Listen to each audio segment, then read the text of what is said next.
శాంతిపురం మండలంలో తమ్మిగానిపల్లిలో ఒక ఇన్సిడెంట్ జరిగిందండి. అది వచ్చేసి వైరల్ చేశారు. ఇది ఒక పెద్ద ఆవిడని కట్టేసినట్టు వైరల్ చేశారు. ఈవిడ పేరు వచ్చేసి గంగమ్మ. ఈమె పేరు ఈ మున్నెమ్మ అని ఇంకొక ఆవిడ ఉంటుంది. వీళ్ళ భర్తకి మున్నెప్ప అనే భర్త చనిపోయాడు రీసెంట్ గా. ఇతనికి 2 భార్యలు, మున్నెమ్మ, గంగమ్మ అని.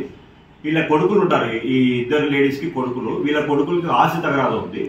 ఈ గంగమ్మ కొడుకు సురేష్ అనే అబ్బాయి ఏం చేశాడంటే, నిన్నటి రోజు ఒక వ్యక్తి ఇచ్చిన ఉచిత సలహా పైన, ఆ వ్యక్తి ఎవరు కూడా తర్వాత రివీల్ చేస్తాం, ఇప్పుడు చేయలేము, అదుపులోకి తీసుకోవాల్సిన అవసరం ఉంది కాబట్టి, ఆ వ్యక్తి ఇచ్చిన సలహా మీద ఈ సురేష్ అనే అబ్బాయి వాళ్ళ సొంత మదర్ని పోలు కట్టేసి ఆ వీడియో తీసి ఎవరైతే సజెస్ట్ చేశారో ఆ వ్యక్తికి పంపించి ఇమీడియట్లీగా ఇది వైరల్ చేశారు. సీఎం కాన్స్టిట్యున్సీలో ఇలా జరిగిందని చెప్పి సమస్యను పరిష్కరించుకోవడం కోసం, ఆస్తి సమస్యను పరిష్కరించుకోవడం కోసం ఈ విధంగా అతడు వైరల్ చేశాడు. నిజానికి ఎవరైతే కట్టేశారో అని చెప్పి ఈ అబ్బాయి అంటున్నాడో, మంజునాథ్ అనే అబ్బాయి సీట్లో లేడు. ఆ టైంలో అసలు లేడు. ఏదో లేడీస్ చిన్న అరుపులు అయితే వినపడుతున్నాయి వీడియోలో చూస్తుంటే. ఇతడు ప్లాన్ చేసి, ఆ వ్యక్తి ఎవరో వేరే వ్యక్తి చెప్పిన ఐడియాల ప్రకారం ఇతడు ప్లాన్ చేసి వాళ్ళ మదర్ని ఇతడే కట్టేయడం కూడా జరగలేదు.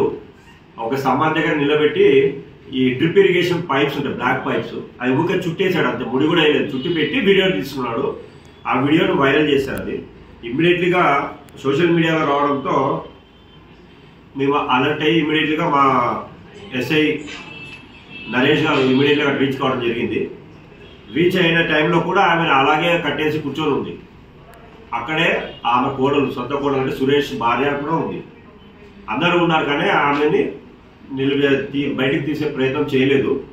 విషయం అంతా కనుక్కుంటే ఇప్పుడు నేను జరిగినది తెలిసింది. ఈ విధంగా ఏదో ఒకటి వైరల్ చేసి వాళ్ళ సొంత సమస్యల్ని చేయాలని చేశారు.